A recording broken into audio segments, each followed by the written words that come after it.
there you have it, all you transistor radio bugs. How'd that one grab you? That...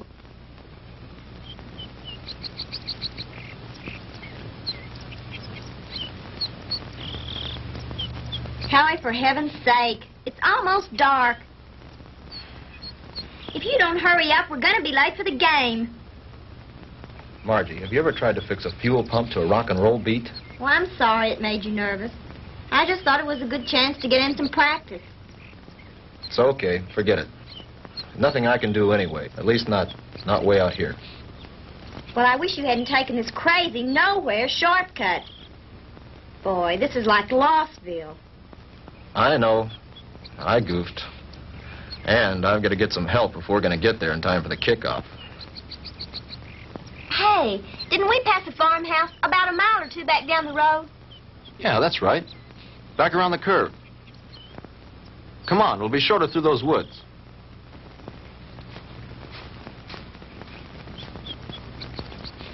Oh, Howie, look. I don't think we ought to go on that property. Look, you want to get to the game, don't you? Of course I do. Come on.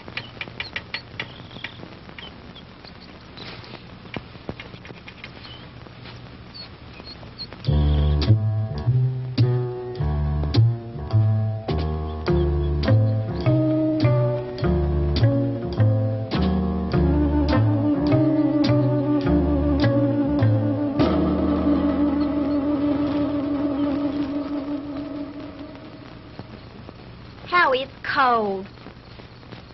It's so dark, we should have brought the flashlight. It isn't working. Batteries are down and I forgot to replace them.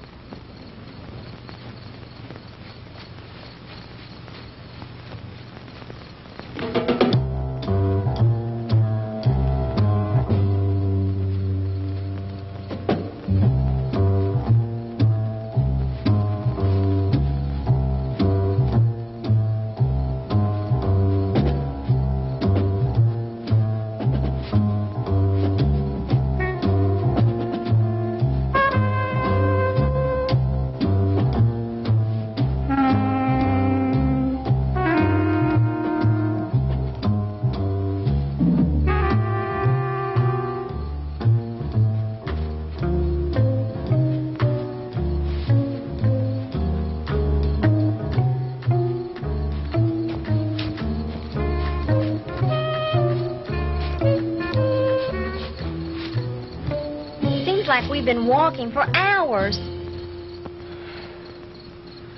Well, it can't be much further now. Hey, there's a light.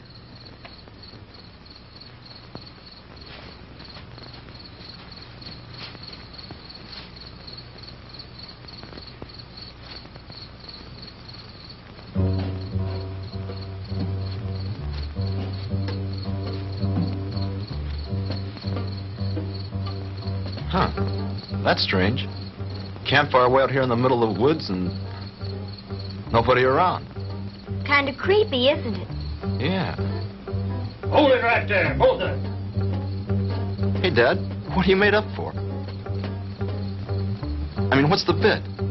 Hey, now, don't point that thing at us. It could go off. Come on now, who are you guys?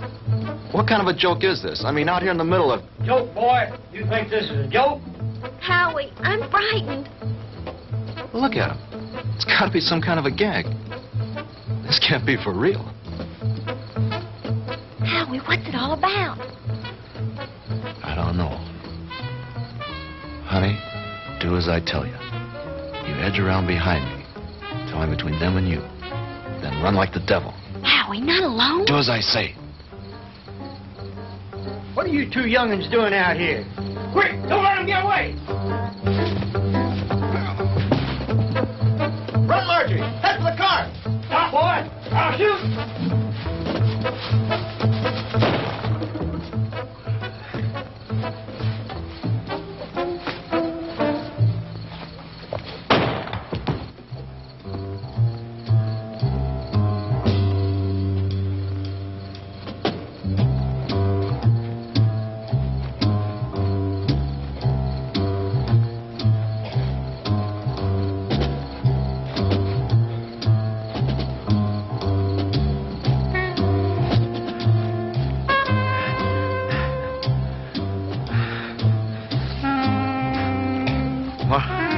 Margie?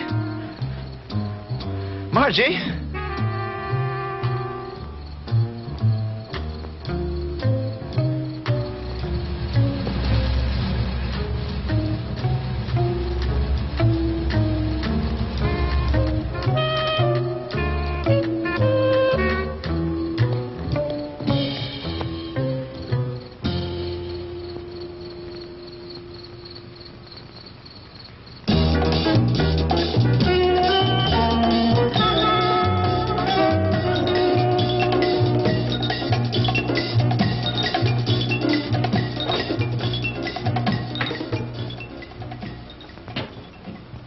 Oh, hello, Jim. What do you need? I need my ever-loving paycheck. What's the rush? Payday's tomorrow. I know, but Reed said you'd have it for me tonight. Oh, did he now? Yeah, that way I get a couple hours head start on my first vacation in 3 years. Relax. The girl's on her way up from accounting with it now. Where are you going on this vacation? Someplace that can't be reached by telephone, telegraph, teletype, or carrier pigeon. You don't think we'd interrupt your vacation now, do you? Why not? You guys did it for the last 2 years. Jim, nice story you turned in. Well written. Had a lot of fun. When he talks like that, he wants something. As a matter of fact, there's one little favor I'd like to ask you to do before you leave. Uh-oh. Here it comes. As a matter of fact, here it is. The accounting department is certainly coming up with much more interesting figures lately. See you guys. Oh, come on, Jim. Well, this will just take a few minutes. Not much out of your way. All you have to do is get a few details and phone them in from there. From where? Carver Street Hospital. Murphy called in from police headquarters, and some college kid was brought in with a gunshot wound. Here's his name. Why doesn't Murphy cover it? He's on police tonight. He's busy on the cat burglar story. Who shot the kid? That's what I want you to find out. May not be anything in it, but you never can tell. Okay, I'll do it. But afterwards, I'm leaving for my vacation. Definitely, irrevocably, and finally. Do you read me, Great White Fathers? Only too clear. Have a good time. I intend to.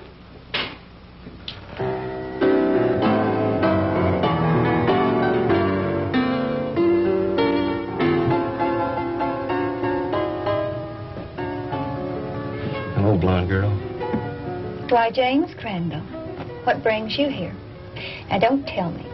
Let me guess. They sent you down for an egoectomy. A what? An egoectomy. They're going to cut out that big, fat ego of... Oh, that's funny. Funny. I want some information. Like what? Like, you got a boy here. Howard Ellison, college kid. In some kind of shooting scrape. That's the kid they brought in this evening. But I don't think he's having visitors. Well, could I speak to his M.D.? Mm-hmm. That would be Dr. Wilson Blake. Ah, yes. Blake of the Rusty Scalpel. Oh, you know him? I should. He broke into me once and stole an appendix. Oh, funny. That's funny. He's in his office. I know where he is. Dig you later, English. Yes, that's all right with me, Dr. Thornton. 10:30 will be fine. Yes, I think the whole administrative staff should be there. Fine. See you in the morning, Doctor. Goodbye. Come in. Jim Crandall. Hello, Will. How are you? Hey, number one, how about yourself? No complaints? Can you spare a few minutes? Sure I can. Are you on duty? No, not really. I'm officially on vacation.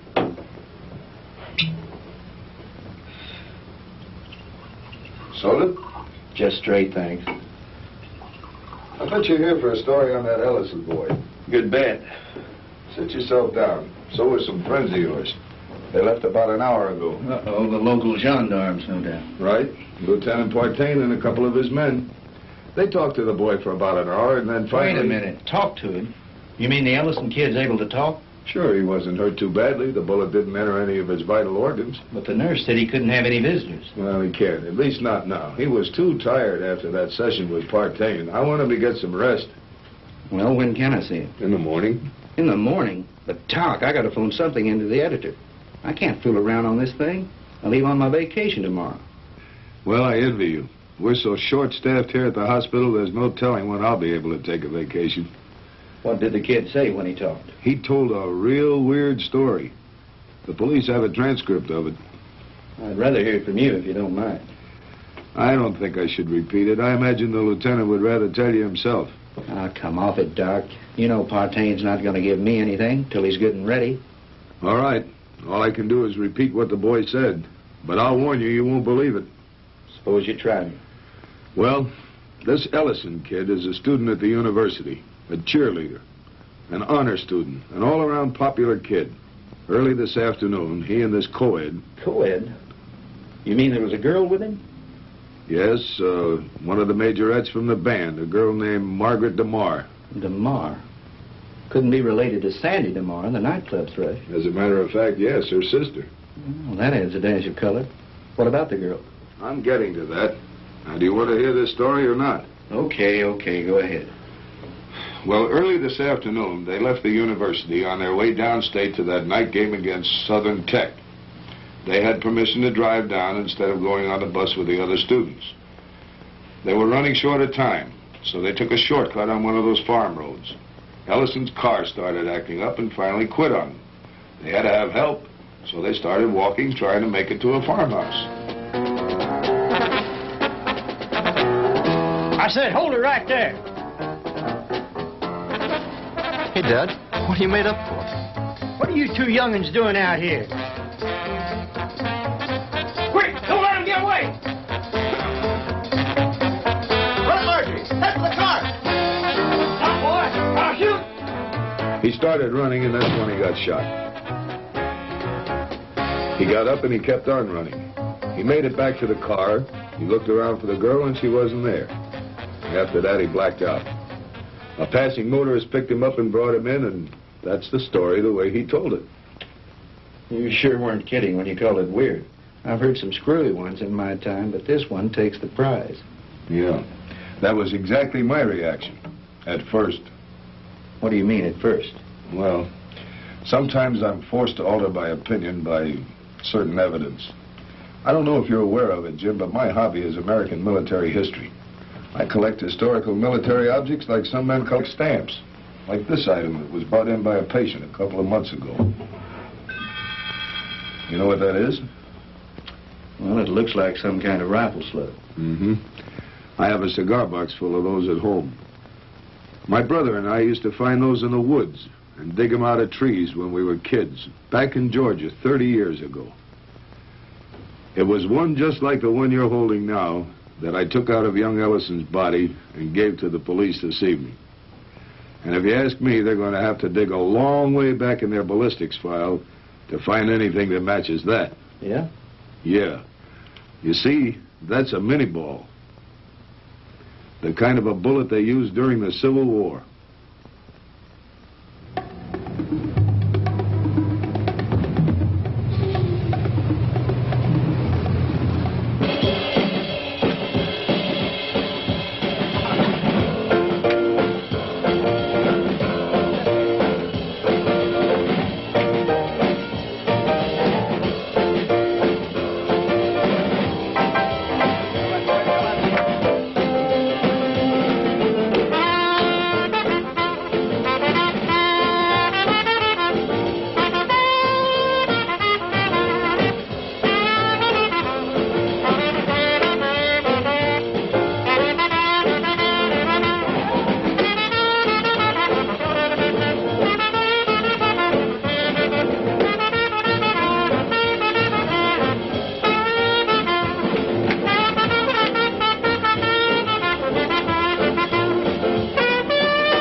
Now, ladies and gentlemen, it is my privilege to present our heavenly little headliner and collector of 2 gold records, the girl with the orchid voice, Miss Sandra DeMar.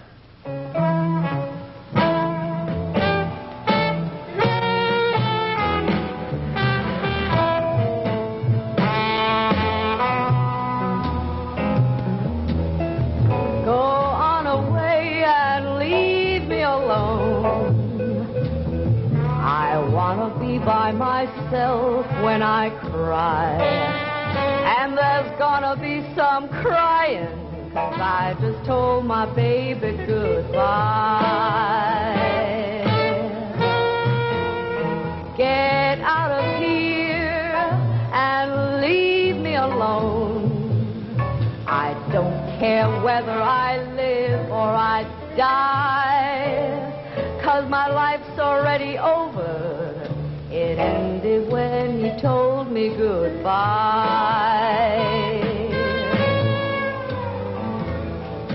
Why is it everything happens to me and my dreams all explode in my face?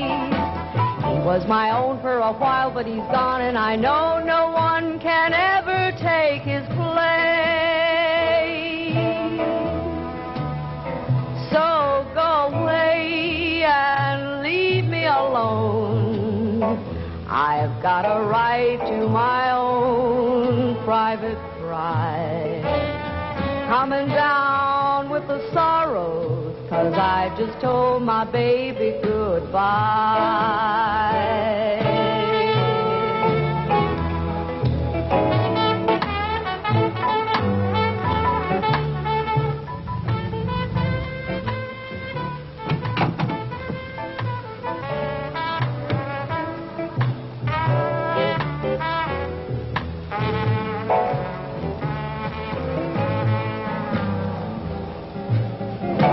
Everything happens to me and my dreams all explode in my face. He was my own for a while, but he's gone, and I know no one. Evening, Ramon. Is this visit official? Oh, there's nothing to worry about. We'd like to talk to Miss DeMar when she's through singing. Would you give her something while you're waiting? Thank you, no, we're on duty. Leave me alone. I've got a right to my own private cry. I'm coming down with the sorrows, 'cause I just told my baby goodbye.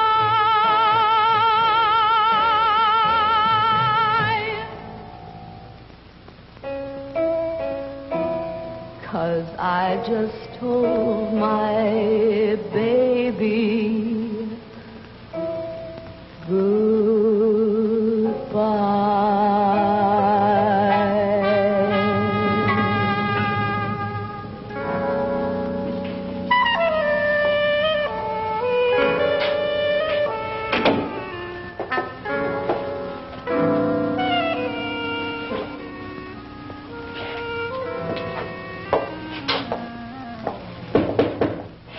Yes. Sandy, are you decent? Yes. 2 gentlemen from the police department want to talk to you.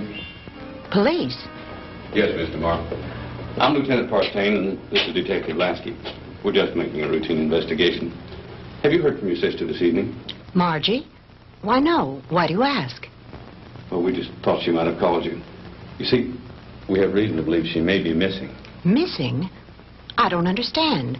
She's at a football game in Stephenville with Howard Ellison. I'm afraid not, Mr. Mark. Maybe you'd better sit down and let me tell you all that we know about it so far.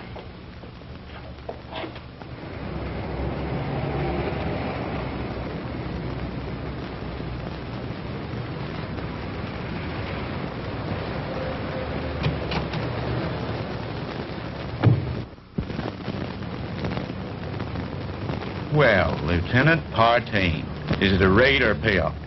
Lasky, we got the Walter Winchell of the Boondocks again. You been talking to the DeMar girl?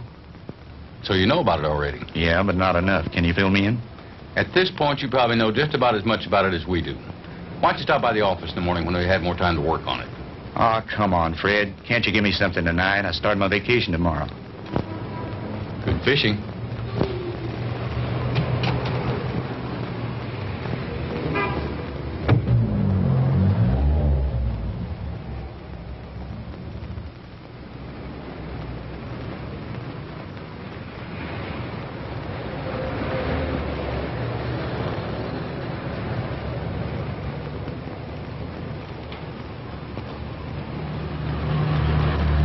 Miss DeMar?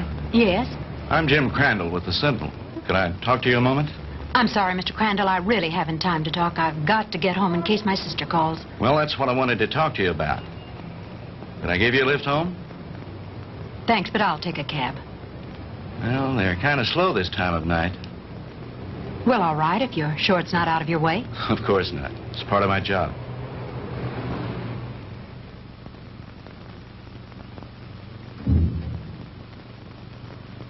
What's the matter? Mr. Crandall, I'm too upset to go home. You know my sister's missing. Yes, Do you know where it happened? just about. Would you drive me there? It's nearly 1 o'clock in the morning. Besides, what if she calls you? If she were going to call me, I'm sure she would have done so by now. It's nearly a 45-minute drive up there. Howie was picked up on a farm road just this side of Stephenville. It's too much trouble. You can drop me at my apartment, and I'll take my car. You're pretty determined to go, aren't If you? my sister's in trouble, I've got to be near her. Hop in. I need to go up there myself.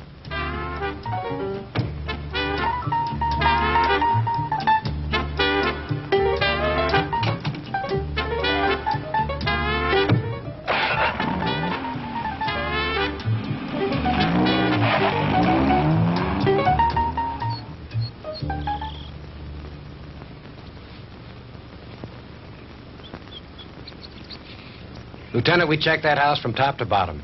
Nothing there. Okay, Lasky. As soon as the boys are through, have them go in and get some rest. We've done everything we can do here. Maybe the sheriff and his bloodhounds will turn something up. Right.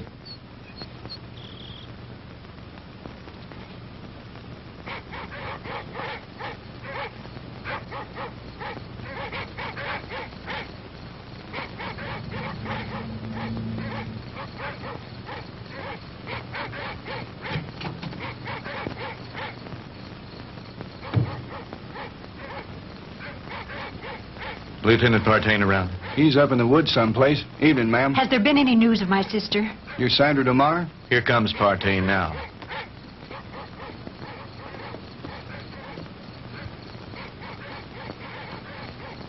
Lieutenant, have you found her yet? I'm afraid not. Crandall, what'd you bring her out here for anyway? I made him bring me, Lieutenant. Can you tell me anything about Margie? No, ma'am, I think you both made a trip out here for nothing. Why don't you go home and get some sleep? He's right, Sandy. You should do as he said.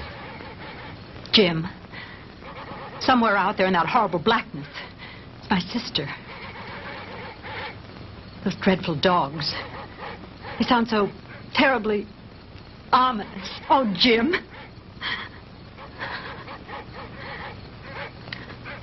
Come on. We'd better get back.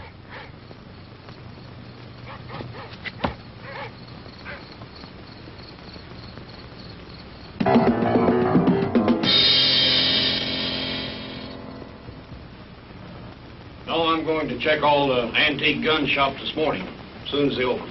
How about the kid's parents? You come contact them? Lieutenant, Ellisons live in Denver. I tried all night to call them, but they weren't home. How about a cup of coffee, Jim? Yeah, black. What about the kids at the university? Ellison's fraternity brothers. I talked to everyone in the dorm. They like him. What do his professors say about him? Bright, popular boy, good scholastic records, level-headed, down to earth. Not the kind to make up wild stories. Well, that cracks another one of our little theories wide open. You just getting here? Some of the other fellows came in a couple of hours ago. Yeah, I was out with the sheriff and his bunch. And have we got a Lulu? Yeah, what is it? The girl's sweater. We found it out in the woods not far from a smoldering campfire. Go on. Well, we gave the scent to the dogs, and they took off like Moody's goose. Well, we followed them for about a mile or two, till they got through the woods and into a small open space. Well, the dogs got about halfway through the open space, and then they stopped. Well, you've never seen so much confusion of tangled dogs in your life. They didn't know which way to go. The scent had stopped right in the middle of nowhere. It was as if the girl had just been snatched off the face of the earth into thin air. Wait a minute. You mean no footprints, no tire tracks, no nothing? Well, nothing but this. Well, so you found part of a costume. Costume? This is the real article. I checked it out. What do you mean, checked it out? Look at the label on the inside. McCord Brothers. McCord? Outfitter to the military. Charleston, South Carolina. I checked with the Charleston department, and they gave me some very interesting facts from one of their newspapers. It seems that McCord Brothers, the company that made that hat, burned to the ground in 1869 and was never rebuilt. It's been non-existent for over 100 years. This case is getting screwier by the minute. Don't it, though? I'll have you run this down to the lab and then go home and get some sleep. How about me, Lieutenant? Sure, go on home. You've earned a rest. Well, what do you think? How was Mr. Marr when you left her? Shook up, naturally. She's spending the night with a girlfriend. Fred, about this whole mess, what's your opinion? I'm not paid to have opinions. I'm paid to put jigsaw puzzles together. But seriously, what do you think? I think there's a logical explanation to everything. Two men were in those woods in costume and makeup. Anyone knows there's lots of guys around nowadays who collect antique guns. They belong to clubs, they have meetings and shooting contests every so often. A couple of them got liquored up a little, wanted to have some fun and scare the kids. But something went wrong. It's as simple as that. My hunch is, as soon as they get up enough nerve, they'll come in, give themselves up. It's a nice theory, Jim, but what happened to the girl? Well, your guess is as good as mine. Jim, you know, this whole thing is, well, it's spooky. Reminds me of something that happened in Germany in 1945 towards the end of the war. Yeah? What was that? Our outfit liberated a small concentration camp near the Alsatian border. When we took it, we expected to find the usual half-starved, ragged inmates. And you can imagine our surprise when we were greeted by about 50 young people, all a picture of perfect health. That sounds a little hard to believe after all I've read of Dachau and Auschwitz. Well, that's what made it hard to figure. Here were these kids, none over 21 and some as young as 5, living in apparent luxury. Good food, complete recreational facilities, no forced labor.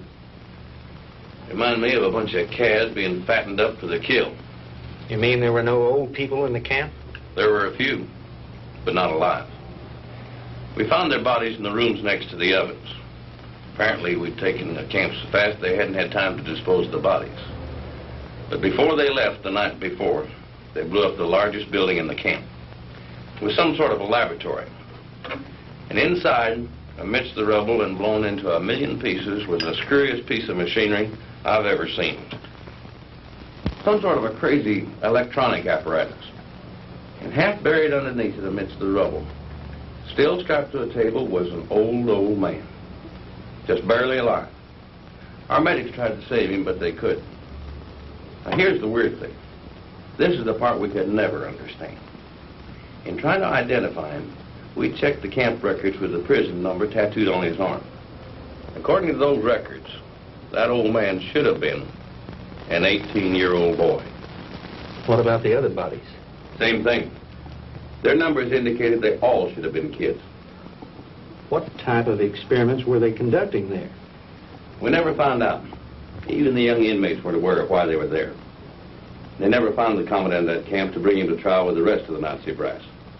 His name was Ernst von Hauser. Did you ever hear of him? He was a German physicist, a contemporary of Einstein's. I don't follow you. You mean you think there might be some connection between all that and what happened here last night? I'm not saying that, no. But just suppose, for the sake of argument, the Ellison kid did see two men out of the past of 100 years ago. That would mean somebody around here is tampering with time. Somebody was also tampering with time in that concentration camp. Now, wait a minute. Let me get this straight. You think that the machine found in that concentration camp was some kind of time machine, and that there may be another one like it around here. Is that what you're saying? I'm not saying anything. I'm just supposing. After all, they never found von Hauser. Lieutenant? Yeah, Walt. Captain wants to see you in his office. Wants you to bring the file on the Maddox case. Be right there. How am I ever going to turn in a story like that? That's your problem.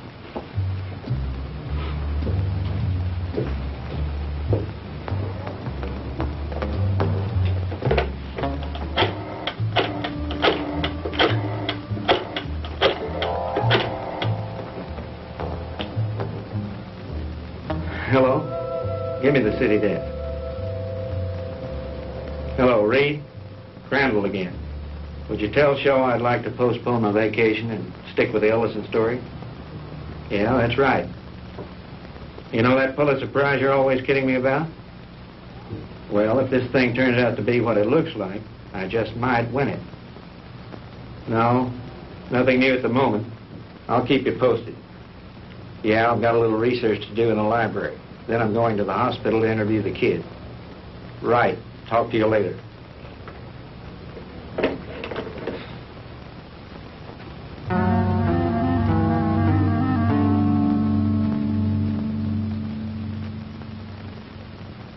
All right, Howie, you can go on with your story. That's about it, Mr. Crandall. I remember reaching the highway, and Margie wasn't there. And then I blacked out, and the next thing I knew, I was here at the hospital. And you really don't think, Howie, that those guys were just a couple of kooks in Civil War costumes? Mr. Crandall, I don't know how to explain it, but I got the distinct feeling that these guys were for real. I mean, like something straight out of Gone with the Wind. Howie, what's your idea of what happened to Margie? Do you think these two guys grabbed her? I don't know, Mr. Crandall. I don't know. That's what's bugging me out of my skull. Nurse, is Mr. Ellison awake? Yes, he is. He has another visitor, but you can go on in. Thank you.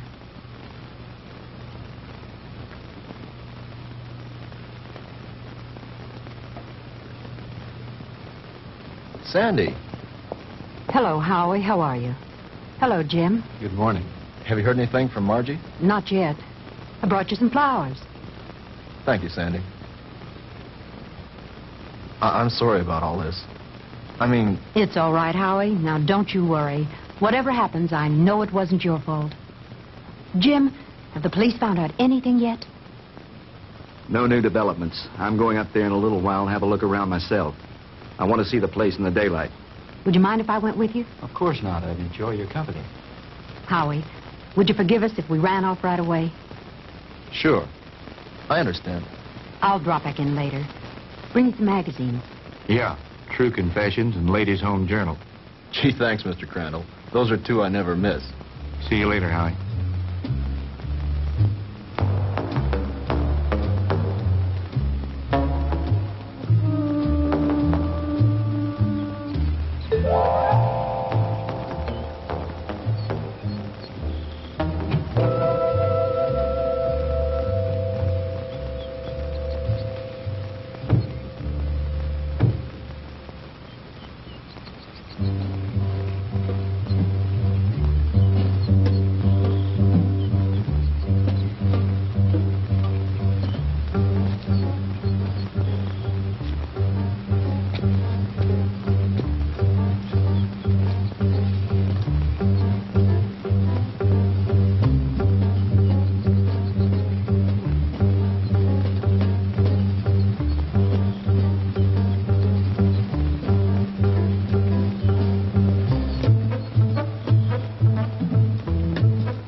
Looks like the typical haunted house, doesn't it, Jim?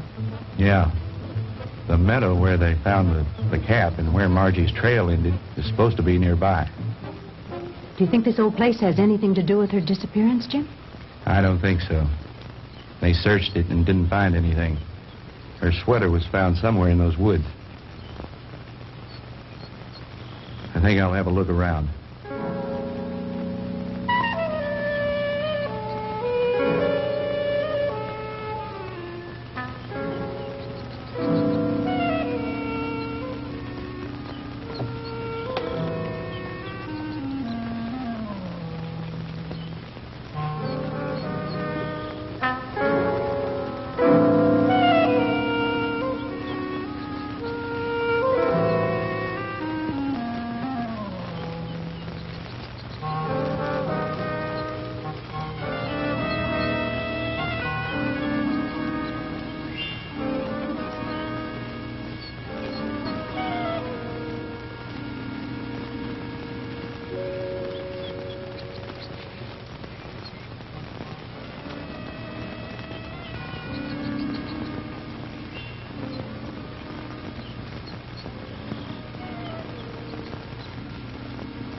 Get out of here.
What happened? I don't know, but we better get back to the car.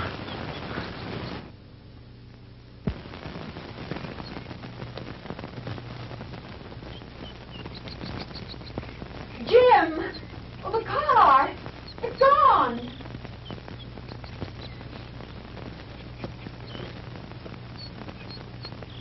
Jim, someone must have stolen it. I would have heard the motor start up. Besides, I have the key in my pocket. Well, this must be the wrong place. This isn't where we left it. This is where we left it, all right. But it looks different here. There are more trees than there were before. And that fence, that wasn't here when we came down the road. And the barbed wire fence is gone. Jim, we're lost. I don't think so. At least, not the way you mean. Jim, I'm frightened. It's all right. Let me think a minute. This road was paved, and now it's dirt. And there isn't a telephone pole in sight. I know. Jim, what is it? What's happening? I don't understand it. Where's the car? Where are we now? Jim, I know you know what's happening to us, and you won't tell me. And why not? What's going on? Fantastic. Incredible. I never really believed it. Tell me what's happening. Sandy. What's going on? What dreadful thing Sandy. is happening? Tell me. It'll be all right. Everything's going to work out. But we have to keep our heads. I believe our best bet is to follow this road and see where it leads. Come on.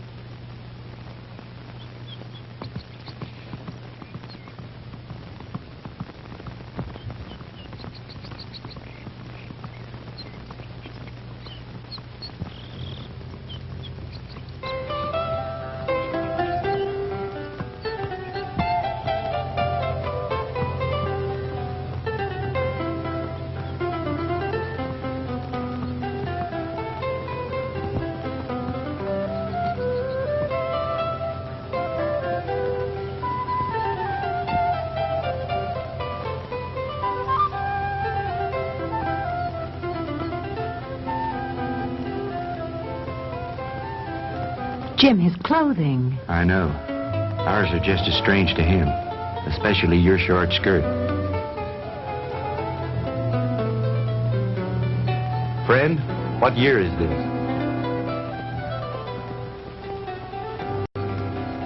Where are we?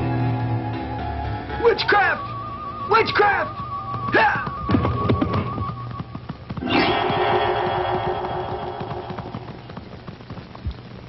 Jim. Honey, I don't know how to explain it, but somehow we've been set back in time. But Jim, that's impossible. Impossible. I know it's supposed to be impossible, but it seems to have happened. Well, let's not try to figure it out now. We've got to get somewhere to find some help. Some way.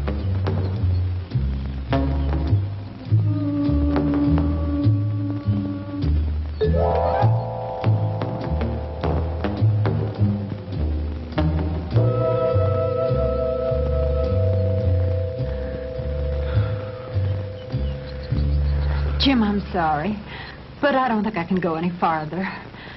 I simply have to rest. All right. We'll stop for a while.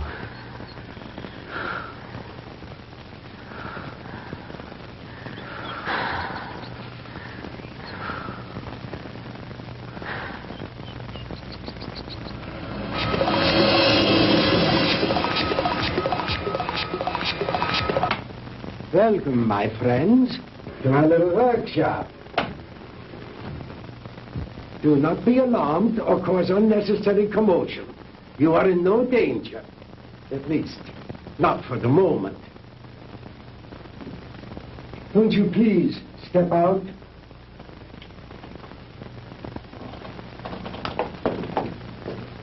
I am Dr. Ernst von Hauser. These are two of my assistants, Manfred and Wolf.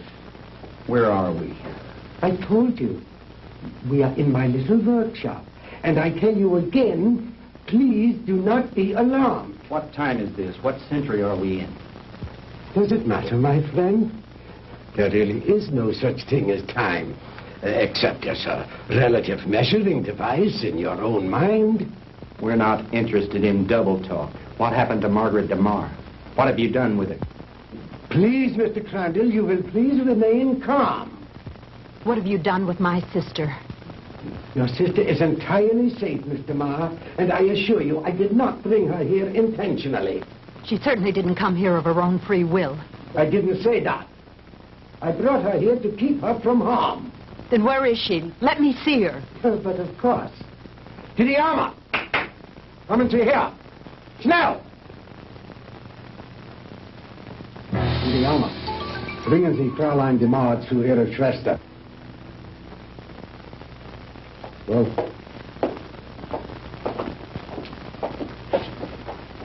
no need for alarm, Mr. Crandall. She'll be all right. She'll be able to freshen up. We will even furnish her a change of clothing.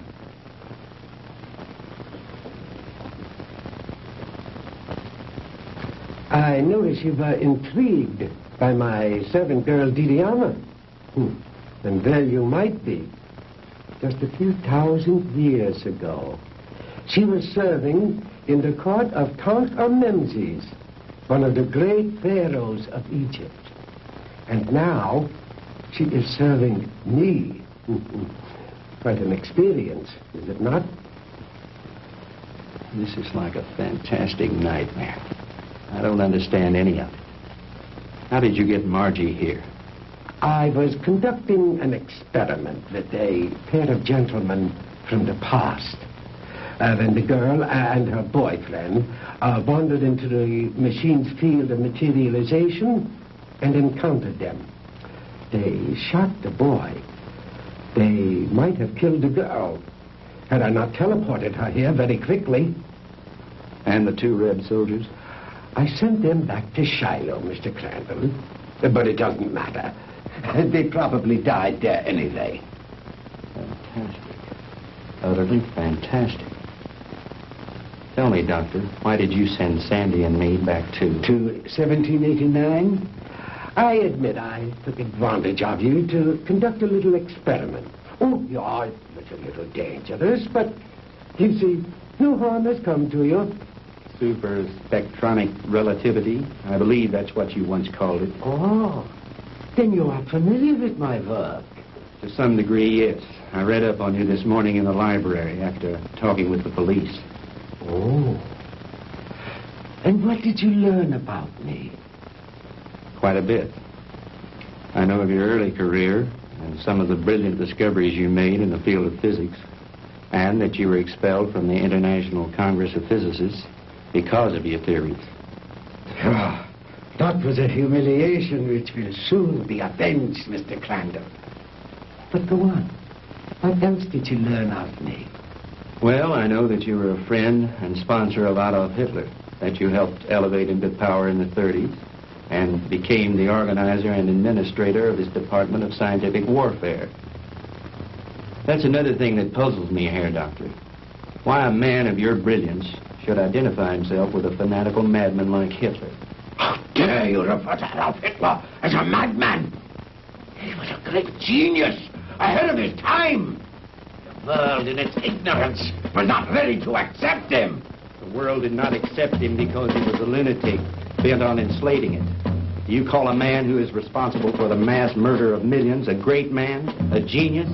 Anyone with enough intelligence to examine history knows there are times when lives must be sacrificed for the benefit of future generations. And he was willing to do this in order to lead his people into darkness, into oblivion. That's where he was leading them. And like all other power-crazed dictators before him, he failed. Thank God there were people in the world with enough courage to resist and to conquer him. What do you know in your stupid, petty little mind?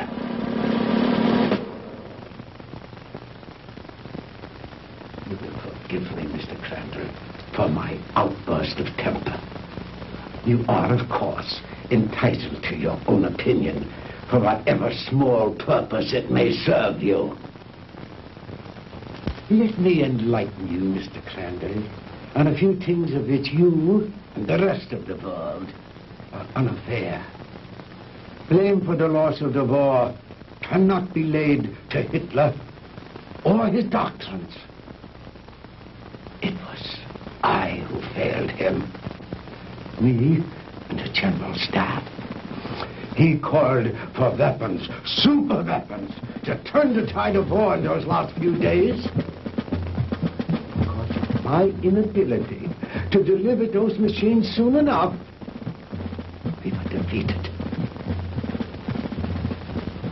It might interest you to know that during those last few months of the war, we had almost perfected weapons so far in advance of anything that had gone before them as to make modern warfare in all its forms completely obsolete.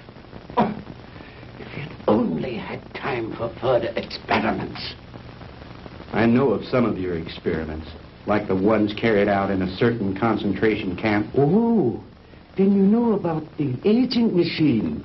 Yeah, we had almost perfected that one when the war ended. Oh, but that machine was one of the more primitive devices. like the jets and the rockets that we used so briefly. We were in the final stages, Mr. Crandall, of perfecting weapons that were truly astounding and against which you would have had no defense. A cannon that killed with sound waves, yet was completely silent. A giant generator gun that could electrocute whole armies in the field. Oh, and more, many more.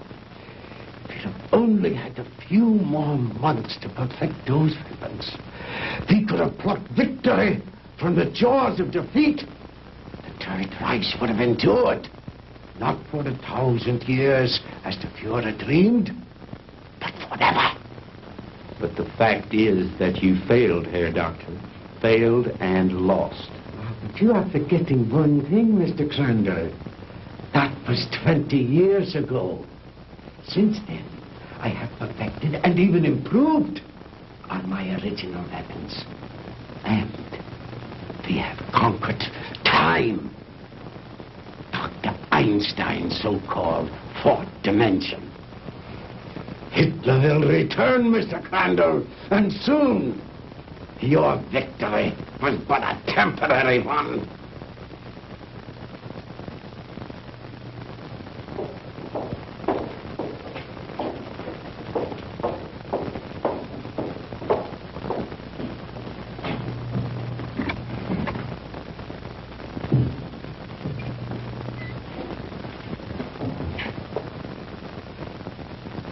Margie, baby! Sandy!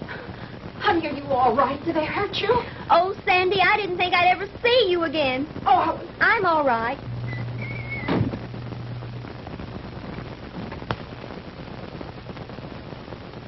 let us out of here. Open this door. Let us out. Please, don't let them keep us here.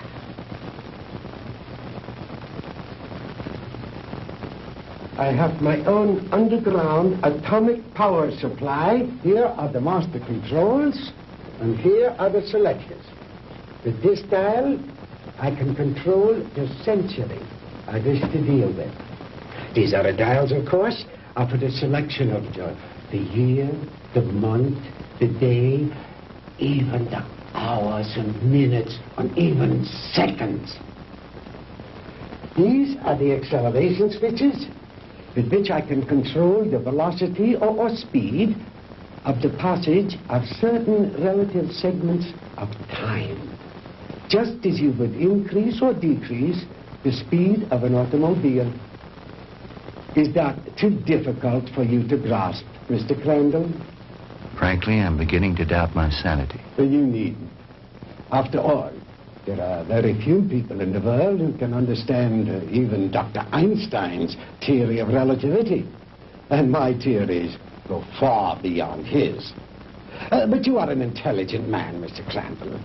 Perhaps I can explain it a bit more simply.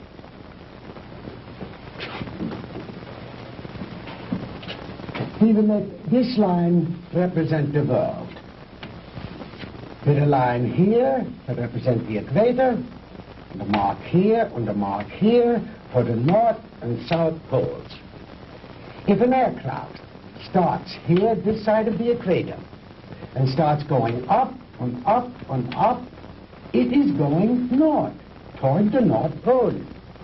But the instant it passes over the pole, it is no longer going north. It is going south. And yet, it has not turned or changed its direction in any way. Now, that is the simplest way I know of to make you understand how my theory of superspectronic relativity was first developed. It has long been established that time and space do not exist except in relation to each other. Therefore, they are inseparable, indivisible, a space-time continuum. The faster we travel in space, the faster we travel in time. Now, let me use this short vertical line to represent an instant of time, and this horizontal arrow to represent velocity or speed. Now then, scientists have long held that light is the top limiting velocity in the universe. In other words, there is nothing in the world faster than light. And yet it is known that beta particles ejected from the nuclei of radioactive substances can attain velocities up to 99% that of light. Now, I have always based my theories on the premise that there is no limit to space. The universe is limitless. Well, if there is no limit to space, then there is no limit to time, and no limit to velocity. Therefore, I thought there must be something in the universe that was faster than light. Oh, the years of frustration and failure before I finally had to submit to the one irrevocable fact: there is nothing in the universe faster than light. But I discovered a new ray in the spectrum with a wavelength infinitely shorter even than that of the cosmic ray. This ray I called the minus ray. I'm afraid you lost me, Doctor. Well, in other words, while I discovered that the velocity of light is indeed the top velocity in the universe, that velocity need not remain constant. I discovered that through minus rays, velocity could actually be accelerated. Let me illustrate in this way. This line represents an instant in time. An instant, that is, in relation to our immediate vicinity in space. Now, if you enter a dark room or flip a switch, that room is instantly flooded with light. That is because that light, traveling at its great velocity, takes hardly any time at all to cover that small area of a room. It is immediate, instantaneous. Now, if that light had traveled any faster, it would have come on before you flipped the switch. Are you beginning to understand? I think so. Fine. Now then, just as I illustrated a moment ago, with the airplane flying up over the world, heading north until it passed over the North Pole, then its direction became south. The same thing is true in a sense of time. If the velocity of ordinary light, represented by this arrow, should be accelerated, then it will pass beyond the instant, represented by this vertical line, and no longer be moving in the direction of the future, but it will be moving in the direction of the past. It will no longer be going forward in time, but backward. The greater the velocity, or I should say, the greater the acceleration, the further back in time it will travel. In other words, if a guy left New York for Los Angeles and traveled fast enough, he'd get there before he started. You joke, Mr. Crandall, but crudely expressed, that is exactly what would happen. Why are you telling me all this? To impress upon you the superior scientific knowledge that we possess, my friend, and to illustrate why we would have won the war if we had only had a few more months. We were the slaves of time then. Time was our master. But I have changed all that. Now we are the masters, and time is our servant. Ah, you Americans are an egotistical, arrogant lot. How proud and superior you felt as you strutted through the ruined streets of our cities. The proud conquerors claiming the spoils of war. is only temporary, my Yankee friend. Soon Hitler will return. We will rewrite history. And the Third Reich will endure. Not for 1,000 years or 100,000 years, but forever. Immortality. The age-old dream of man is ours. The rest of the world will fall at our feet, and ye shall rule for all eternity. Oh, good. Did you make the young ladies comfortable? Jawohl, Herr Doctor. And Manfred, did you see that Mr. Marr had a change of clothes? Jawohl. Good. The lecture is over, Mr. Crandall, and you look tired. If you will follow Manfred and Wolf, they will show you to your quarters. We weren't planning on staying. We want out of here now. I'm afraid that is impossible, Mr. Crandall. I must insist that you accept my hospitality. Now, wait a minute. Get your hands off me. Let go. Hornhauser, you can't get away with this.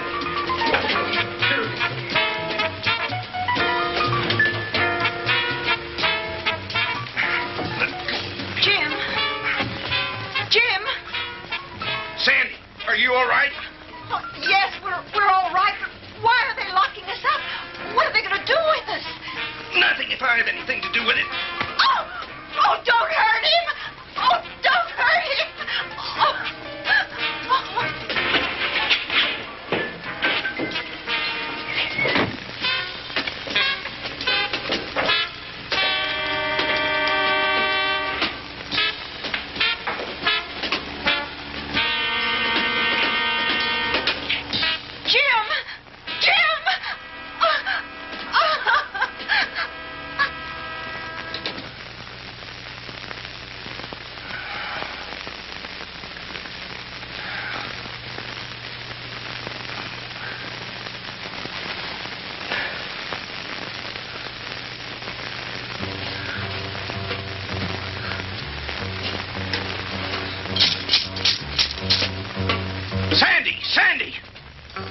Sandy, answer me. We're here, Jim. We're all right. How about you? Just a minor headache, honey. Is Margie still with you? Yes, she's asleep. Jim, I'm scared. What do you think von Hauser intends to do with us? I don't know. But I do know one thing. I've got to figure a way out of here. Sandy, honey, I'm sorry about everything. I shouldn't have brought you with me this morning. It wasn't your fault. I asked to come along. After all we've been through, you must be beat. Have you had any sleep? No, I was worried about you. Well, try to get some rest while I do some thinking. Okay. As soon as Margie wakes up, I will.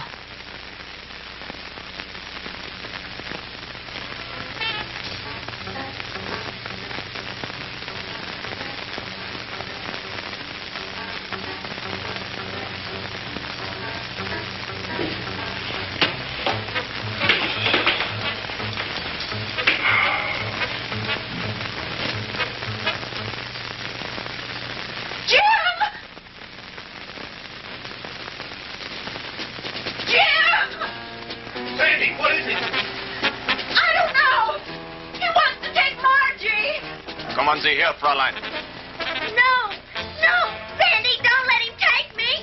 Kommen Sie her. No, Sandy. No, leave her alone. Take your hands off her. Don't let him take me, Sandy. Don't let him take me. Turn her loose. Oh! Sandy, who is it? What's going on? No. What's going on in there? What's happening?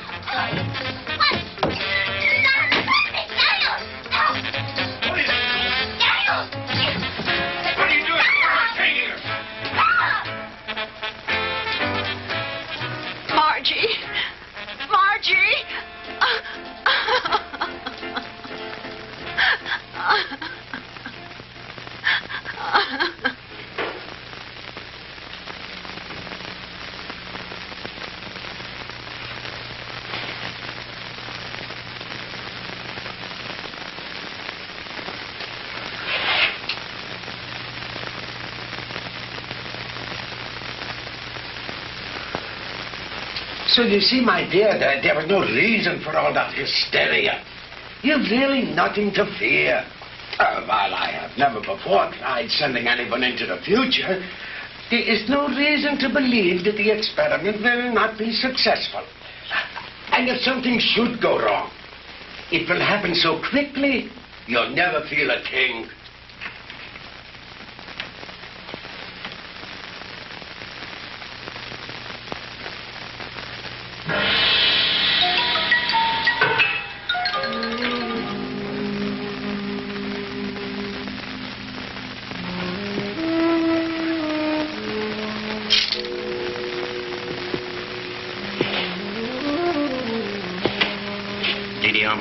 It is time you eat now. You speak English? Many others before you, they teach me talk. You mean there have been other prisoners here? Many. Are there any others here now? They all disappear. You eat now. It is all they give me for you. It's all right. At least it's better than nothing. Didi Alma, you've got to help us. You're our only hope. No. I cannot help you. But you've got to. You're the only one. If you could get hold of the keys. No. They'll kill me. I cannot help you. Please, Didi Alma, listen to me. No. We'll never get out of here if you don't help us. Please, Didi Alma. Please.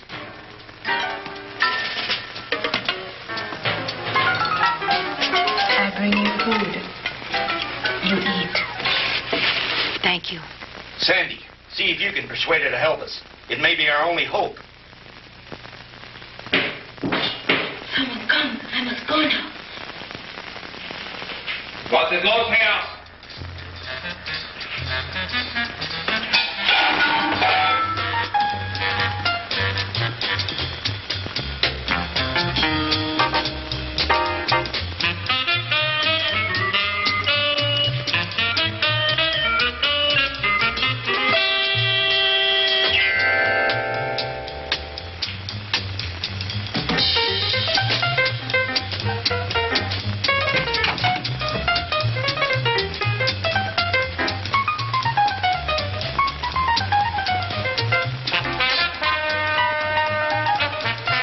From me.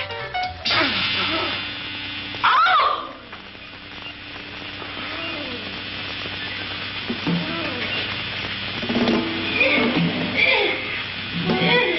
Sandy! Sandy!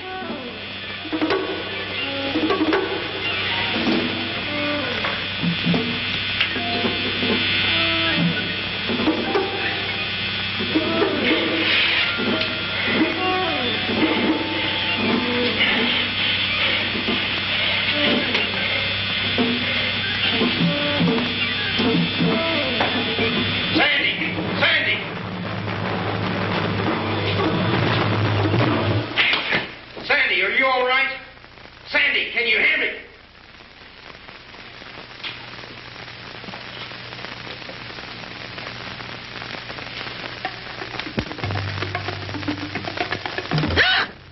Sandy, honey, thank God you're safe. Quick, get his keys.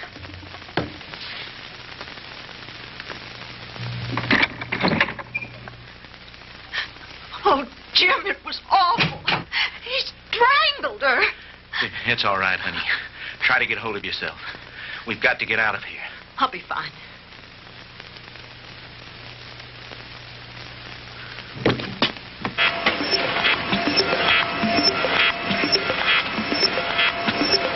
I told you, Mr. Maud, the struggle is useless. You will only tire yourself needlessly.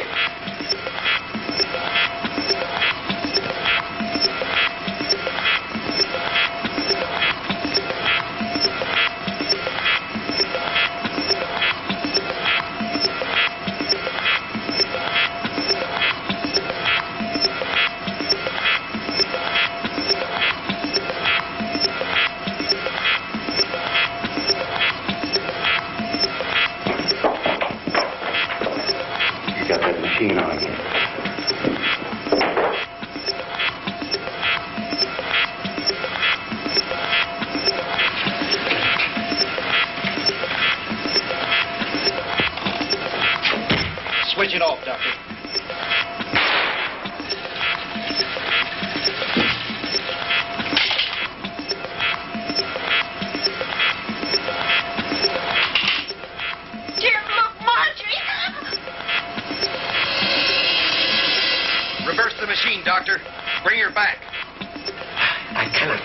luck, Mr. Crandall.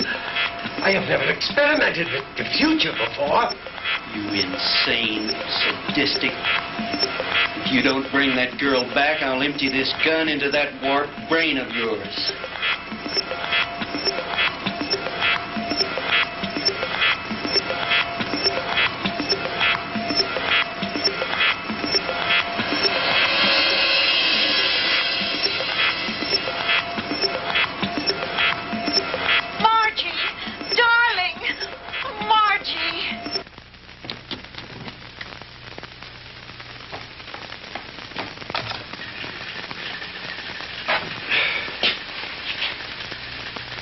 It's too bad, Mr. Crandall, that you are not interested in science. But you Americans are so impractical anyway. Jim, look out!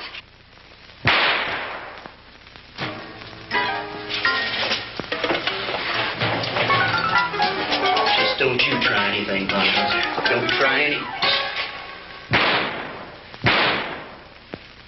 That should cut down on your time travel, my good doctor.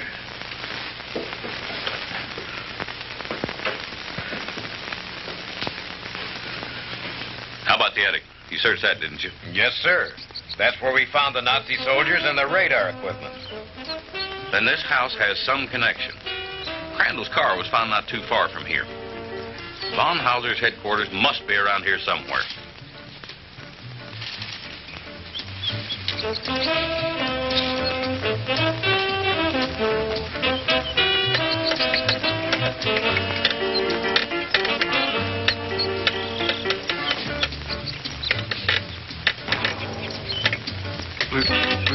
Lieutenant? Yeah?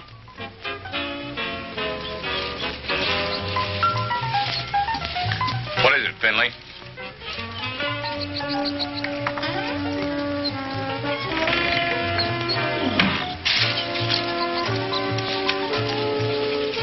Jim, and the DeMars.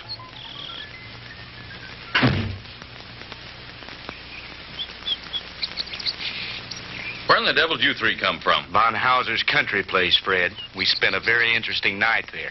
Where is Von Hauser? Down there in his laboratory. Listen! What's that sound? That's the machine. You'd better stop it before he gets away. Lasky, you come with me. Finley, you stay here with them. What machine? The time machine. The what machine?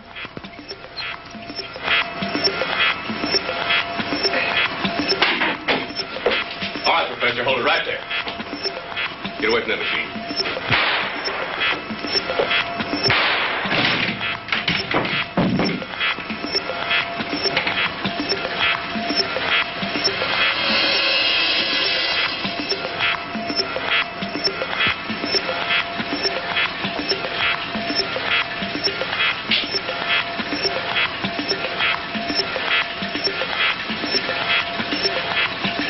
If I hadn't seen it with my own eyes, Lieutenant, I wouldn't believe it. I know. Ask you if you ever tell anyone what I'm about to do, I'll have your job so help. Is that clear? Lieutenant, I ain't seen nothing. Well, I don't know what makes this contraption work, but I think I know a darn good way to shut it off.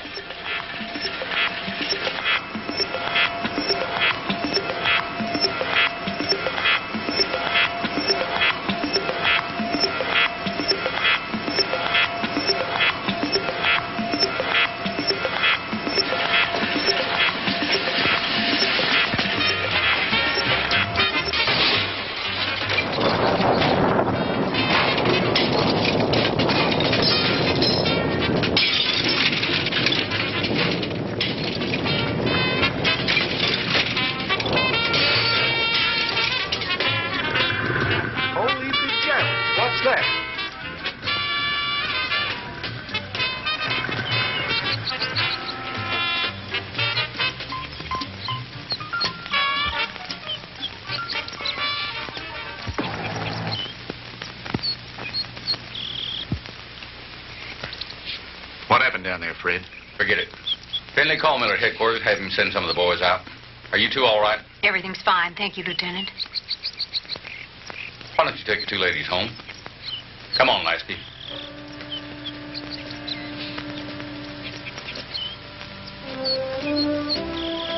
The machine?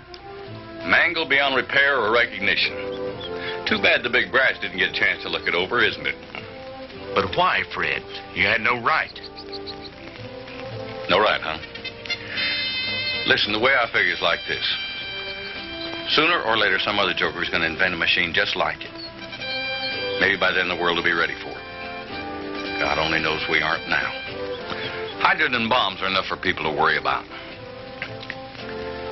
Yesterday should be left alone.